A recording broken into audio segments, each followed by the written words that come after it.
let's get it going here. This is Tailgate Talk.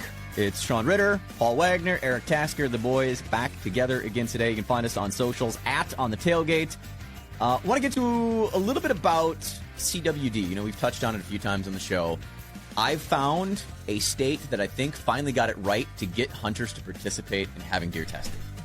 It's not Wisconsin. We'll talk about that coming up. Pheasant season opens up this weekend. Cannot believe that. I feel like that just kind of slipped through the cracks of things. Best places for fall colors as the transition of leaves are starting to go about. And that's a great way to get the entire family involved in the outdoors. And we'll kind of run down a list of that and some of our favorite places with you. Plus play our game over-under with overrated, underrated. But want to start the show today, by the way, which is brought to you by Buckarb Outfitters in Pewaukee. Everything you're looking for, from crossbows to bows to archery equipment to hunting equipment, they're your place. They've got 3 amazing ranges. The outdoor range, I know Tasker and I like to shoot out there from time to time, and some of the best brands, the biggest stock. They price match everything. BuckRubArchery.com. You want to look them up online. I'm going to throw it to you, Tasker, for the Erik Tasker UpNorth update, which almost feels like it needs to have like its own newsy sounder. The Erik Tasker UpNorth Well, where's the update. soundboard at? You were just up north deer hunting. Yeah, so we were up there Friday through yesterday. We kind of talked about it last week, how I was, a little more optimistic, but, that it was going to be warmer weather and that it was still going to be kind of, I feel like I would have, as we talked about, pushed it back a week, but it's just so hard to do that. So, I saw deer every day, which was great. I did not see any bucks, though, which was unfortunate. I didn't share this with you guys, but yesterday at about 7:30 in the morning, I was surprised by a doe at 28 yards, and I stood up. I was able to avoid her seeing me, grabbed my bow and brought it in front of me, and she saw me, and we locked eyes for about 2.5 minutes. So I couldn't do anything but just stand there with my bow in my hand. At least it was your bow in your hand and not something else in your hand. Yes, that is true. I felt like that's what you were standing. Yeah. So we had a standoff, and I kept saying, I wasn't going to shoot a doe last weekend. It was so warm. We would have had to go and get a cooler, all that stuff, and just kind of quarter it up ourselves. We were trying to avoid doing that. And then yesterday it was finally like a decent temperature. So we figured, well, if we see a doe, we'll take a doe. And I've got these 2 big oaks and then a bunch of brush behind it. And because it had been pretty wet, it was just so quiet out there that all of a sudden I look over and there she is right at 30 yards. And then we had a standoff at 27, 28 yards. And, it is what it is. And that just, it's unfortunate, but lessons learned, So, but I would say overall, the interesting thing, I felt really good about it just because I saw, I don't even know what the number is, 25, 30 deer. But I'm only like 150 yards away from my dad. My dad didn't see a single deer the entire 4 or 5 days that we were out there. So it's kind of crazy to think about like where we are in that situation, that he is so close to me, yet he saw nothing. And he had bucks still coming through the area that we had on camera leading up to being out there. And then sure enough, the days that were there, just nothing happened. Are you sure Dad had coffee in the morning and not a little cocktail? We Maybe always he fell joke. to a little nap. Yeah, maybe. I know. Well, so I don't know. He had a lot of Blue Jays. Irish which coffee. was fun. Irish coffee is what it was. And, so it was good. Overall, I felt good about it. I think that we're setting ourselves up to have a really good first week of November. Just kind of looking at like some of the lunar phases and all of that stuff, and just, very, very early predictions for temperature. I think it's going to be much better. Feel comfortable shooting a doe any day that week. But, I think the biggest highlight is that I think you posted this on the Tailgate Instagram. The big one that we saw was back just a day before we were up there. So that's good news. Crab claw. Old crab claw. Yeah. Deer. Previously known as Ocho because it was an 8. Now it's a 9. I'm sure you see this, Wags. I can't believe the transformation these deer make in just a matter of a couple weeks. The last picture that I had of that buck, still in velvet, end of middle of September, skinny neck, velvet, and by the time that we saw this picture on the 7th, the neck was 3 times the size. And you see the velvet, and then you see them when they shed it. Of course, they look smaller just because they don't have all of the extra on there. But the size of the neck on this thing it's just unbelievable. And people don't realize what a transition they make. Yeah. When you sent that picture, I was impressed. I'm like, whoa. And so many people it seems like every year you have somebody saying, hey, the rut's going to be a little early this year, or it's going to be a little late this year. The size, like you just said, the size of that neck, we're still in that transition to pre-rut. We're almost, it's almost pre-rut.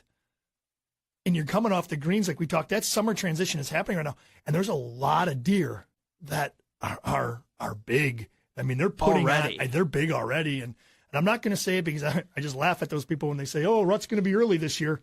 But I think, I don't know, something's going to be weird. I think it could be a prolonged one because obviously it all depends on your doe and when she's going to go.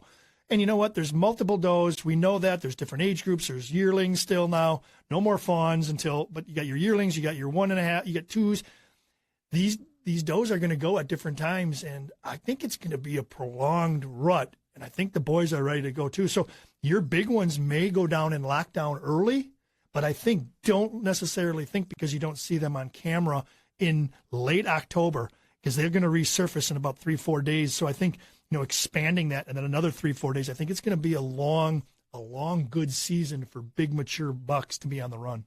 I like the way that sounds. I think so. I mean, yeah. Again, I think that could be the way it goes. I'm going with it. If it's brown, it's down theory. I mean, personally, Yeah. With this year. You just want to harvest something. Yeah. So I just got to get something in the freezer. And, we talked about it last week a bit. I've only been out the one time. Weather has played a huge part to me because it's been freaking so rainy. And I just don't want to bother going out and shoot a deer when it's raining and have to track something with rain. It's just, I'm not doing it. So that's where I just kick back and go, it's still early. I got plenty of time. Now, end of October, the first week of November, forget about it. Like, all bets are off. I don't care if it's 17 inches of snow or what it is. Like, I'm out. I'm in it. But for right now, it's just, kicking back, dabble, and going, maybe we'll go put the kayak in the water and do some fishing instead. Yeah. Right. So speaking of which, we were at the bar on Sunday night. We wanted to watch the football game. I'm sitting next to this guy who's got, he looks like a total, picture perfect, guy that would be in an ad for flannel and all of that. Okay, so he's got a flannel, nice long beard, little guy, rich guy.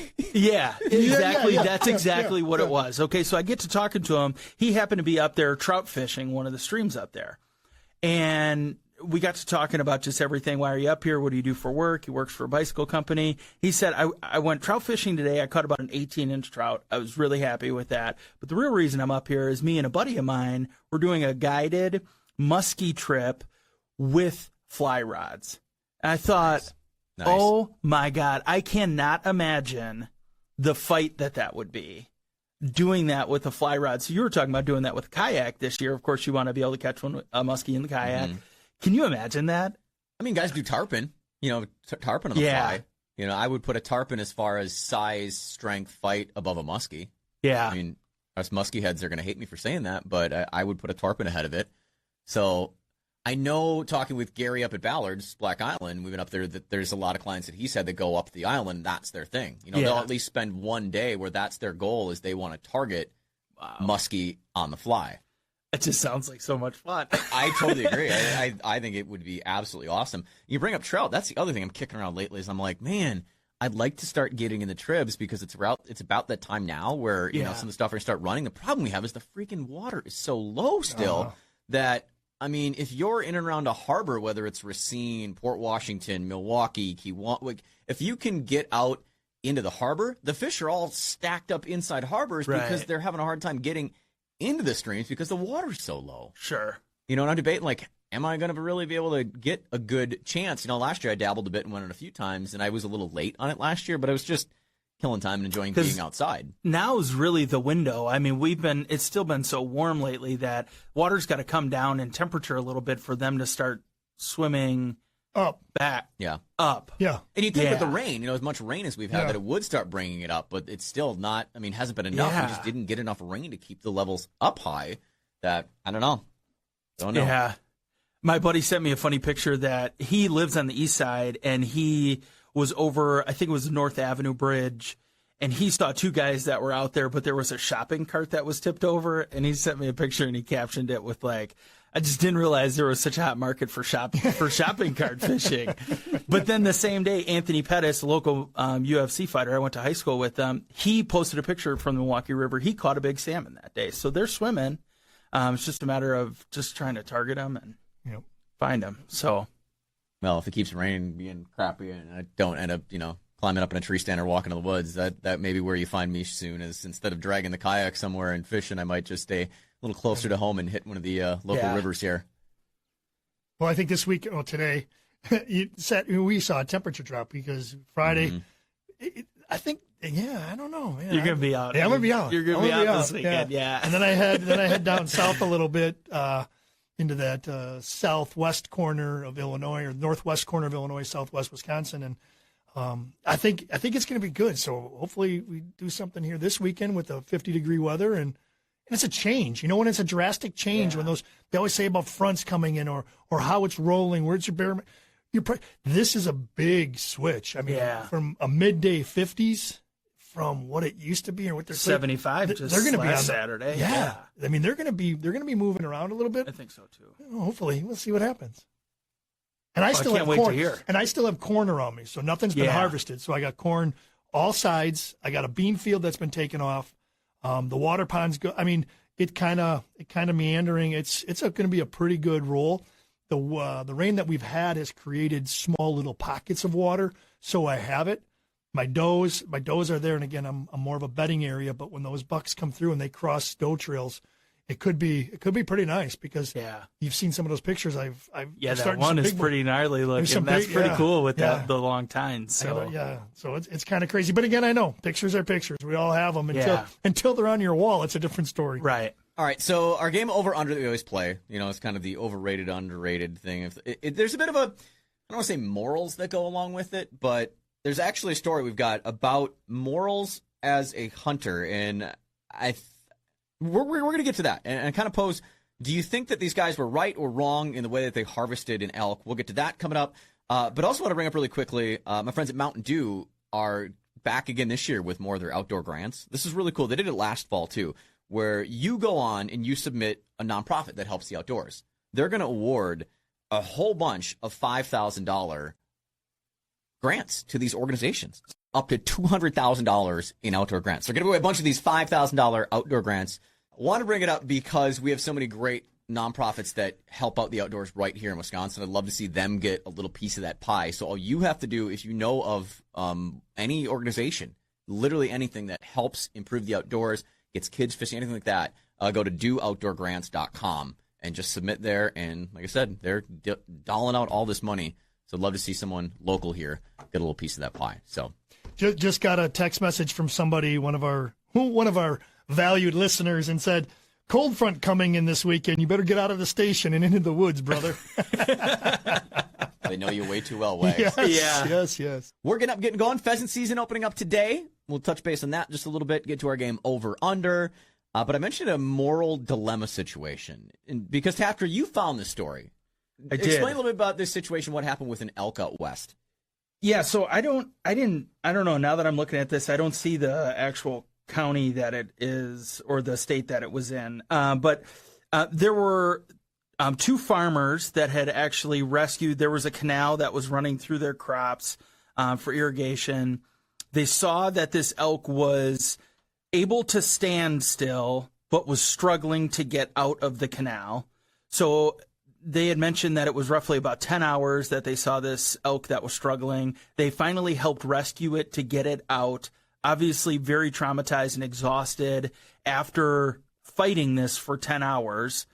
They get it out of the canal, and then they actually came back. It was illegal bow hunting time, and they actually harvested the elk then. They saw that it was traumatized. They saw that it was exhausted, and they were not really sure as to what was going to happen, if it was going to survive, if it was going to get up and run away.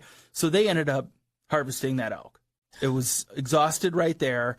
And onlookers then from across the canal on the other side, of course, see that. They've got video of this, and they prepped the deer right there on the side. They skinned it. They did everything right there.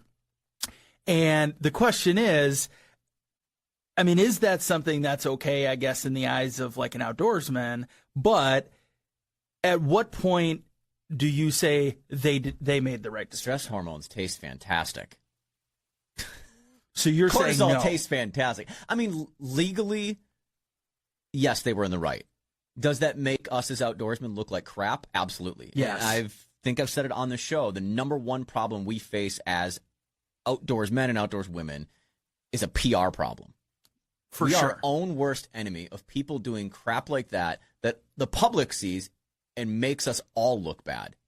And that's the problem I have with those guys, where I'm like, that was stupid. That was dumb. It's a dumb move. They can do it legally. You can't. Like, I'm not. You do you, but I think it looks bad, and I would not have done that because I would not want to do something that would make myself or other fellow people in the outdoors look bad. So the other side of that is, what if that elk is not going to make it, and you're just letting it expire? Okay, Over hours. Then valid point. Right. I see the wheels are turning. It is. It's a tough. I think the people who have an opinion about it would not. I'm afraid that most of the bad apples in the bushel that we see are presented to us or brought up from the smaller few who aren't outdoorsmen. That part I don't get mad. I wouldn't get upset if a deer when I drive down the road and a deer gets hit and he calls it in, because now the sheriff doesn't have to come anymore, give you the virtual tag or tag it or come out there later and tag it, and they're pulling off backstraps or tenderloins or again, and then the driver by goes, look at these people, and they're hunters who are, what do they do? Did they really hit this? Yeah, exactly. Right. Did they put the gun out the window, or did they really? Right. I don't know. I think I wouldn't want it to die and go to waste, but you're right. Is it the right thing to do? It's the right thing to do, in my opinion. The wrong place. I'm confused on something like that, but I think I'm for the animal. Take care of the animal. Take care of the animal. If he's stressed, I mean, yeah. So you don't know that animal's going to make it or not. And if it doesn't, in my mind, I go, then that's nature. That's nature at this point. And we all know nature's metal. By the way, great Instagram account to follow. But, that's when it's food for bears, and it is what it is. You know what I mean? Yeah. Like, yes, is it better for you to maybe? But like I said, cortisol, stress hormones, meat's going to taste like crap anyway. Yeah. I'd rather shoot something that's going to be better for the table. So you made a good point, Wags, about the onlookers and the outside perspective as to how that actually appears. What those individuals that may not be kind of in this realm of like the outdoors and hunting might understand is everything that elk has gone through already, and that they don't understand why that hunter or that person who saved it did what they did. And then they just see, oh, well, you did this really good deed by saving this elk, and then you just pulled it out of the water to shoot it. That is, optics-wise, very, very bad way to get that story portrayed. Yes. And that sucks that it happened that way. But, I mean, we're not there, so we don't really know what happened. I don't know. I guess I would have to be in the situation to actually say, okay, this is the right thing to do, or this is not the right thing to do.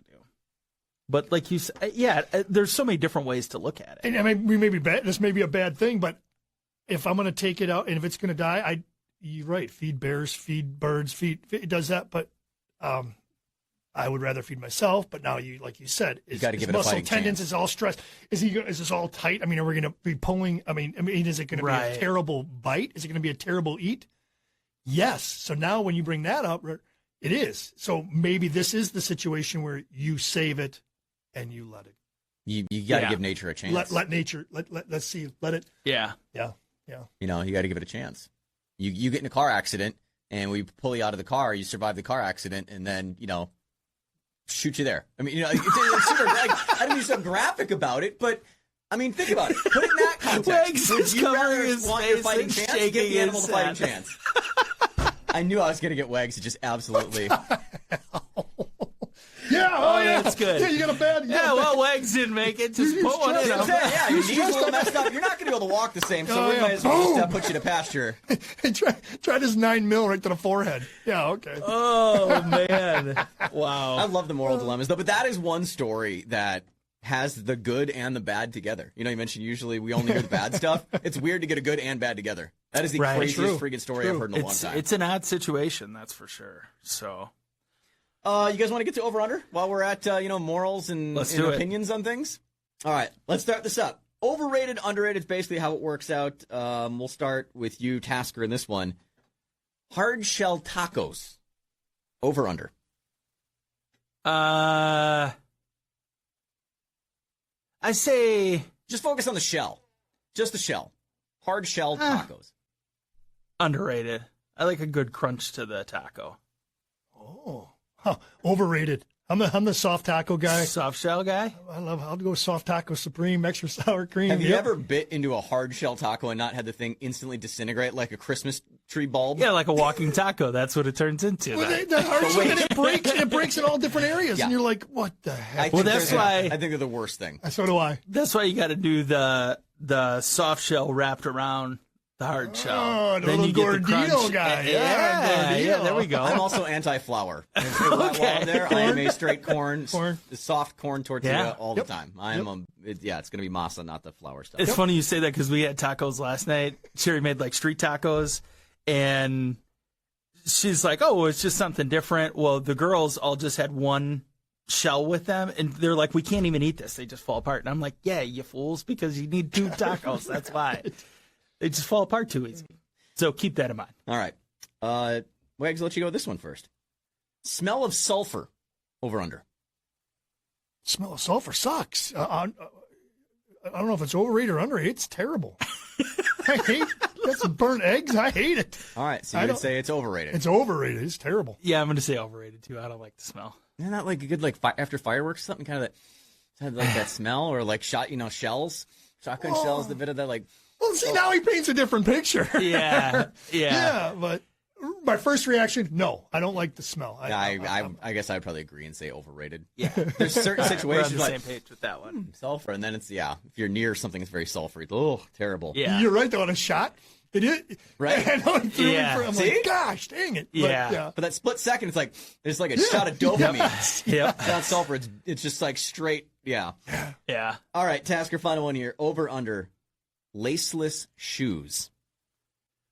Well, I mean, I'm an advocate for Crocs, so I'm going to go ahead and say underrated. Because they're good for the campsite, walking around the house. I wear them, but they're over. I tie my shoes. Yeah, it depends on the situation, but just in general, I would say underrated. Because they're easy to slip on. Like boat shoe slipper things that occasionally I wear, that's basically just around the house. But otherwise, I like lace. I like something. And Crocs, I'm not a fan of at all. It's a moral thing. Yes, they're very functional. I get that. But, I feel like that's where your dignity leaves, is out the holes in them. That's okay. Do your Crocs, did you go to the Croc store and do you put like little pin? No, I bought them at Cabela's. They're camouflaged ones. I've seen them there. Maybe like a buckhead, maybe a little pheasant. Yeah, right? A stalk of corn. Yep. Oh, that's great. All right, I'll take it all. That is over/under. Everybody wins. That's the great part about that game, is there's no losers. And we're going to come back. We'll talk about fall colors, ways you can get out and enjoy nature with the entire family, including the 4-legged members of your family. And big season as far as game birds opening up today here in the state of Wisconsin. I kind of feel like it slipped through the cracks of things. We've had, bow season open up for whitetails. We've had, all the duck and goose season opening up, teal, morning duck, you got turkey, like all this stuff. And suddenly, like, the poor little pheasant just gets left behind, and you kind of forget that we're ready to rock and roll with pheasants. And where I grew up, pheasants not as big of a thing. I noticed once I moved down to the southern part of the state, man, you can tell when it is pheasant season, because you drive around on a Saturday or Sunday morning and like just those open, like upland looking fields, trucks all over parked. Yeah. And it's like, I don't think they're not deer hunting. I think there's more habitat down here. And I guess as I've, kind of looked and studied things back in the history of the state, the southern part of the state, pheasants were super abundant for many, many years. Obviously with a lot of game, we've over harvested, which has got to the situation now where, the DNR each and every year is, planting pheasants and in certain DNR, I believe it's 90 managed properties, and they say it's like 75,000 or 100,000 birds that they stock. Wow. I'm curious how many of those birds survive through a pheasant season.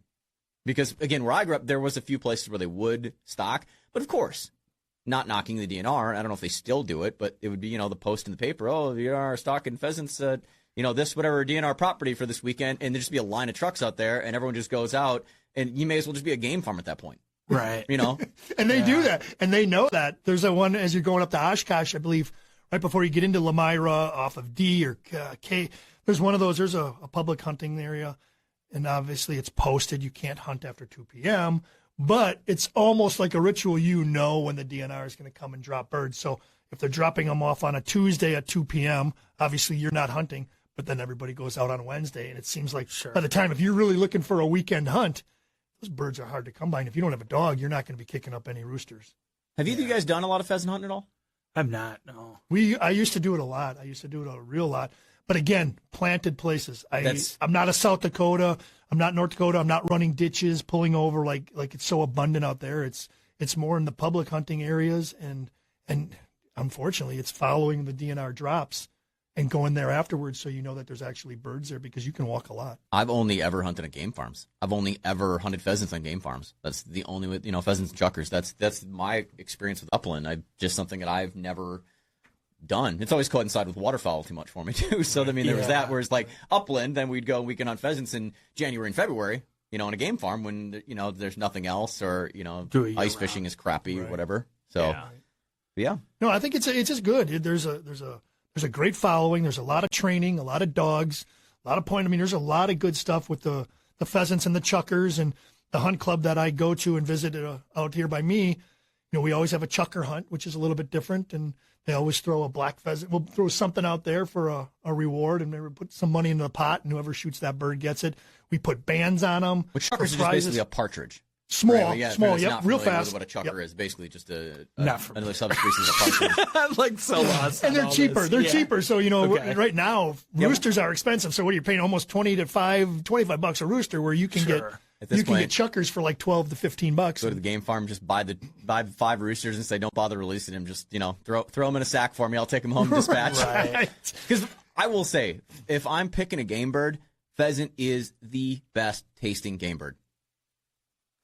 I've had pheasant before, but I've not actually hunted them. My dad, and my uncles would do it all the time. Like I would take a pheasant over a wild turkey. I'll take a pheasant over a mallard. Pheasants are delicious birds. And especially when you go to those hunt clubs, when you'll see that freezer there, right, where you can buy more shells. There's always the big apple pies or the pot pies. Hey, I got my 4 birds, or here's my 5. They'll breast them out for you, and they'll hand to you. Or you can trade it with a couple bucks and get a pot pie. Those pheasant pot pies are phenomenal, and they're big. They're big.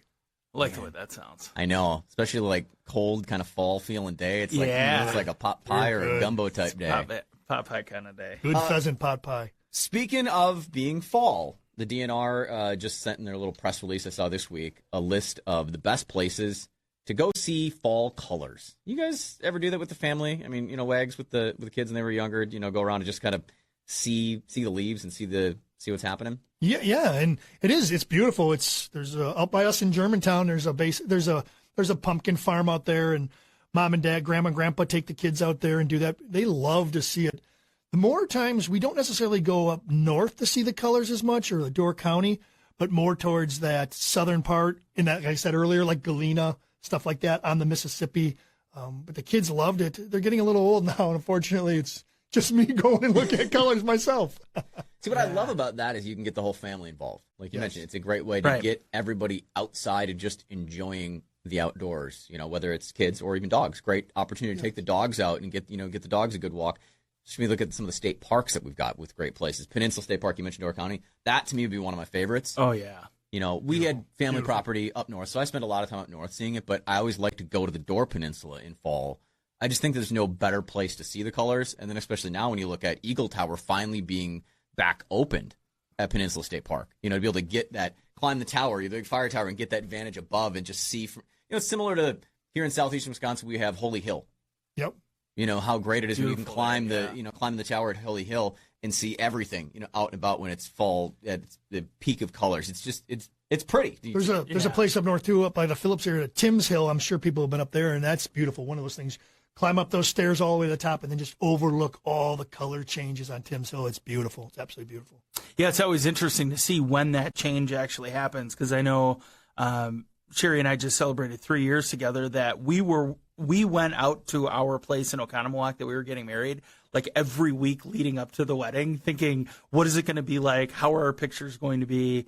And like just kind of taking it in just to kind of see where the colors were going to be at. We were very fortunate that it happened to work out, that it was nice.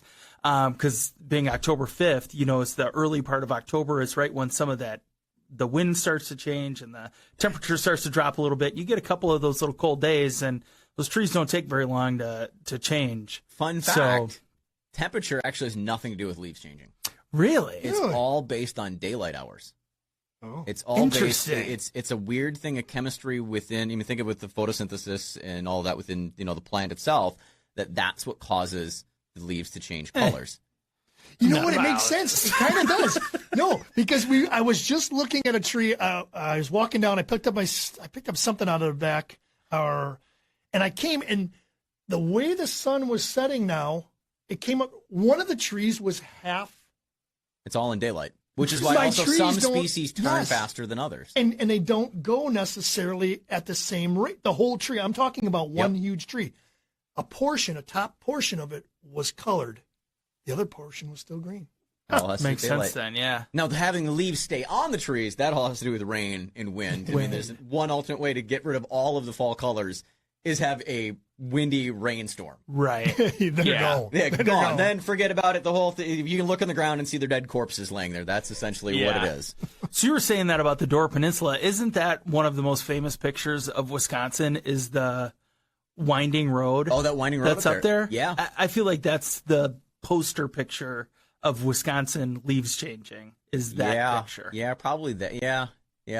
Again, like I said, my favorite scene was to get up in one of the fire towers, whether you're at Peninsula State Park or Potawatomi State Park. It's cool to have that. And you can get up top so you can see the bay, and then you've got everything as far as your eyes can see the other way on land of just different colors, and even just walking in and around Peninsula State Park or Potawatomi, it's beautiful to just walk around. And seeing it's there. That's one of my favorite things about going up and checking the cameras prior to the season is that every once in a while we'll take, instead of taking 60 all the way over to kind of the Dells, the Portage area, we'll actually go north on 45 and we'll take that all the way up and take either 49 over and go through like Waiawega and Wapaka, or we'll actually go all the way up to 29 and take that over.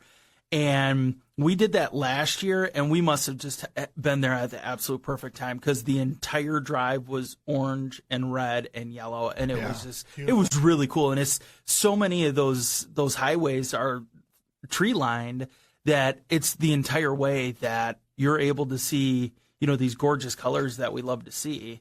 And that was a cool way and we don't do it that often. So it was cool to take a different route for a change and actually see that. And we see so many people now parking at the Ice Age Trail or something, walking with bundled up with maybe a sweatshirt, maybe a cup of coffee, in a mug or a Yeti or something like that. And they're walking in because just walking it is beautiful. You can't have the upside view. Man, you can walk it and it's gorgeous. If you want to grab the family and do a little road trip and see some stuff, actually it's cool. Travel Wisconsin has a full setup of 11 scenic drives during fall that are all great. I mean, they've got the Hayward Lakes area. They mentioned Door County, the Upper Mississippi River Valley. I mentioned kind of that area before too, like around Potosi and all that. There's a lot of great stuff that you can just drive through and see. Lake Superior. That's a bucket list for me in the fall to get up there, like Madeline Island, and see some of that. You can talk about getting cold, but I would love to see some of that stuff. But you have to do it in September. you go up there in July, and what are you taking your snowmobile suit for? Like mentioned, great way to get the family involved outside, just enjoying the outdoors before winter comes and has us all locked inside, not doing anything. We talked about, was it last week or the week before? We were talking about chronic wasting disease, and I mentioned the DNR put out the thing of saying that it's our job as, people who hunt to get our deer tested for CWD to help kind of control it. Like it's on us, and we should be the ones most invested in it. I've found a state that is doing it right. If you want to get people to turn in samples to be tested, you got to do what Wyoming is doing. Okay? They are asking anyone who harvests a deer to turn in the lymph nodes. They give you a nice little thing, a little like basically almost like a chew can like cup thing. You put it in there, close it, seal it up, basically mail it to them. here's the part where they're doing it, not just what they're collecting. Anyone who submits samples is eligible for thousands of dollars in hunting gear. I knew there was some sort of bribe. Yeah. I knew it. I was waiting for it. Yes. I mean, if that's, and if they're educating people on how to correctly take the lymph nodes out and do all that stuff. Otherwise, you'll see people just butchering up deer and they have no It's pretty simple. skin Like left on their underneath the face. chin, they've got, they literally show you right on their website. You make an incision there. You basically dig it out from like inside the jawbone area. They show you exactly what it looks like. They say if you think it's, cut it open, it'll look like this. If it doesn't look like this, it's fat. They make it so easy to identify. And the fact that that's all you have to do, drop it to them, and you're in for a chance to win a bunch of hunting gear and stuff. I'd do it for sure. Absolutely. Why not? Have they not got it right? Yeah. Yes. No, that's a good way of doing it. You have to. You have to. Like we talked before when we did it, there's so many things going on, adrenaline, happiness, eating, drinking. The last thing you want to do, unless you're registering it at a station, and we've already gone over that whole topic, it's not being done. Right. We're sportsmen and we want the better for the sport. Yeah. But it's just, unfortunately, it's this way. It's, hey, this kind of moves up the list, doesn't it? You have a chance to win. Whether or not you ever get anything, you still have a chance. You have a chance. You can't win if you don't submit. Right. That thing. Yeah. When I saw that email come from the, Wyoming, what do they call it? Everybody's different. The Game and Fish Department. I was like, that is freaking cool. That's how you do it. That's how you get it done. That's a great way to get people to start submitting them. I knew it would. You got to get something. But you're right. Absolutely. Wisconsin. You're hearing this? You hearing this, Wisconsin DNR? This is a great way to incentivize it a little bit. Maria. What was her name? We were talking to Maria. Maria. Resources. Yeah, Maria. Yeah, I'd be curious, what if the Wisconsin DNR actually has a goal for how many samples they'd like to collect versus how many they actually get in. And if they know those numbers to a pretty close estimate, what are they doing to try and change that, to entice people or to encourage people to actually submit those? Nothing. Is there anything? There's nothing. There's nothing. I mean, I wouldn't do it. We have to take it as ourselves, as sportsmen, like Ritter said before. But again, that's just You know what they've used? They've used the threat of, hey, get it tested so you know whether or not it has chronic wasting disease. Even though, again, they also say in the same breath, there's no evidence that it transfers, from the cervids into humans. But it's almost like there's that little, if anyone has any doubt or like fear, that's what they're essentially using as the motivator for you to be like, well, just in case I should get it tested. Fear. Yeah. Am I wrong? That's what I feel like. That's what they're using. Wyoming's going, hey, we're going to give you a chance to win some stuff. Even if like one person wins all of it and everybody, it doesn't matter. I think you're going to get more people to submit and be involved when you incentivize it. Like anything. We have to be, we're stupid. We're just like dogs. Yeah. We have to be incentivized for anything. Why do you do anything nice in around home? Because you're going to get patted in the head, good boy. You're going to get a treat from, your significant other. In whatever form that treat is. You know what I'm saying? Like that's it. We're dogs. As humans, we're no different. Happy. Especially men. We're literally, I think, a chromosome off of a dog. Right. So you have to incentivize us when we do something good, or we're not going to do something good. Yeah. We as men are. No, it's interesting, but I feel like the testing sites are much fewer now as well, too, because people aren't required to take them in. Yeah. And it makes it harder for people to actually do that. I mean, unless the DNR agent came up to us as we were loading the deer in the back of my dad's truck, there's no way we would have ever even thought about it. And it's not so centralized. Ritter was reading off the county. Ritter ran off. We sat and listened to him read off counties like for 30 seconds. It wasn't like, okay, we're just working on Washington County or Chippewa County. Right. No, you read off about, they listed, I think that like in the state this year, their goal of the counties that they're looking at to really study the most, I believe, was 20 counties of the 72. Exactly. That's huge. Yeah. That's huge. Yeah. We're not looking at the Green Lake area, or we're not looking at a certain. Right. We're looking at a vast area. Right. And if you have no incentive, you have no reason. I mean, it's a catch. It's a catch. You mentioned before, Wags, and I think I agree with you that the olden days of having to bring in a registered deer, I think there's something like missing of that. There's something that's still cool about that. Yeah, because unless you see guys driving around parked at the bar with the deer in the back of their truck, you don't know what everybody else is shooting either. So if you want to just see other bucks, you could always go. We would always run to the gas station or whatever, which is where they had their registration site. It'd be nice just to see what everybody else has got on the back. Now you got to wait until the drive home and see what's on the freeway and whatever. And I love it. You get 24 hours to register your deer. You shoot it at night. If you don't find him or recover him that night, or the doe or the buck, you go in the morning. Everybody generally takes midday off, and they go to register their deer. It's almost like a coffee shop at the registration area. Yeah. We sit there, we talk. What did you see? How you doing? Where are you going tonight? Are you going to do fish fry? Are you staying the whole week? Are you going home for Thanksgiving? It was something that was so cool. So cool. You mentioned the tracking and going back and leaving it. We actually talked about that last week on the show, and a great graphic, again, is on our Instagram, @on the tailgate, as far as leaving deer and like the different scenarios and how long to give them before, or why you should wait sometimes. Don't just shoot and then immediately try and go after the deer, and why it's a bad thing. If you didn't listen to last week's show, go back, listen to that in the podcast form, and go to the Instagram and check out that graphic. But I'm going to take a step farther what you're saying about the camaraderie. We always talk about getting people involved in hunting and in the outdoors. Think about that 10, Wisconsin 8-year-old kid who shoots their first deer.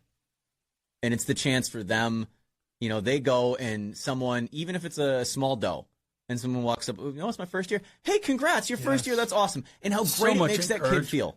Yeah, absolutely. Yeah. Absolutely. Like, I feel we're missing that aspect of it, of keeping people involved. Yes, it is great to just jump on your phone and be like, done, I'm legal, I don't have to go anywhere. It's one less thing for me to do. Cool with that. But there is those certain scenarios where, like you, Tasker, you do the full kind of hunt camp thing. You get together with a bunch of guys and you all go hunting in the same area, and you get together and have meals every night. Like, you're kind of, I think, I don't want to say the dying breed, but the dying breed of the hunt. Oh, for sure. When I was a young kid, it always was that way. And as I've gotten older, it wasn't that way. And I think that's a part of why I hunted a bit when I was, 15, 16, and I got away from it because it wasn't that. There was no hunt camp. There was no camaraderie. It was just, me and a friend would get together and go up and stay at our cabin, and, we'd go and hunt, Saturday, Sunday of opening weekend, maybe Monday, or, I'd go back up on Thanksgiving Day. But it just didn't feel special, and so I'd rather waterfowl hunt. We were talking about incentivize, and you mentioned it last time when we talked about it, the compensation. Were the DNR, obviously employee situation is tough, so does the DNR have actual DNR officers? Like I said, no. Now there's the gas station that sells tags and permits. Now are they going to come? Are they given something from the DNR to do this? Or probably not, but they should. Yeah, so incentivize them. Like you said, an employee leaves the back, ringing up a gas bill or ringing up a pizza or a breakfast sandwich or something. Now they have to go outside, look at a deer, fill out that card, and I got to put your little metal. Remember, we used to have those little metal strips, right? Metal tags. Yeah, metal tags through there. Like so it takes time. But if you would give them something to do it, maybe it would make sense. But if you're just pulling them away for nothing because that's just the way it goes and that's the way it looked at, obviously you're saving. I know we're not talking to someone from DNR, so we're all armchair quarterbacks having the same opinions, isn't? But I don't think our speculations are far off. We know that finding people to work, and then just budgets. Really, it comes down to budgets. Being able for our DNR to pay people to do it. But then I look at, okay, you mentioned the gas stations, giving them a benefit. The Wisconsin Lottery will give money to the gas station that sells the winning Powerball ticket. Right. So, can't there be some sort of system there where you have a little bit of the funding built in that if you participate in this and you register the biggest buck or the most deer, at your place, then you get some sort of benefit for that. Yeah. I think that's a pretty small incentive thing that you could do that wouldn't take a whole lot out of a budget. That just gives you a little bit of incentive to do that. If you as the DNR don't have the money to pay your own people to man these things and utilizing the labor that's already at gas station or bar or whatever it would be.